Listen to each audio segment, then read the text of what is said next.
అందరికీ నమస్తే అండి. ఓం నమో నారాయణాయ, ఓం నమో వెంకటేశాయ. రేపు అనగా 6/7/2025 ఆదివారం తొలి ఏకాదశి. రేపు స్వామివారికి పిండి దీపాలు పెట్టడం, తులసి దళాలతో పూజించడం అందరికీ తెలిసిన విషయమే. రాత్రికి జాగారం చేయడం, ద్వాదశి రోజున విష్ణు పారాయణం చేసుకోవడం, విష్ణు పూజ చేసుకోవడం.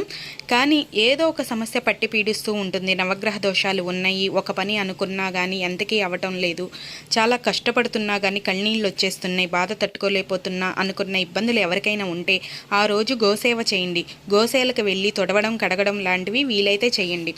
ఆ రోజు అర కేజీ కానీ బెల్లం, నవధాన్యాల్లో శనగలు కానీ పెసలు కానీ నానబెట్టి ఇవన్నీ కలిపి పెట్టండి. మీకు అద్భుతమైన ఫలితం ఉంటుందండి. మనం ఫైనాన్షియల్ ప్రాబ్లమ్స్ కానీ ఏమన్నా ఉన్నా కూడా చాలా వరకు క్లియర్ అవుతాయి. మనకి ఎంతో కొంత ఉపశమనం అయితే కలుగుతుందండి. మీకు కానీ నచ్చితే ఎంతవరకు షేర్ చేయగలరో అంతవరకు షేర్ చేయండి. Thank you for watching.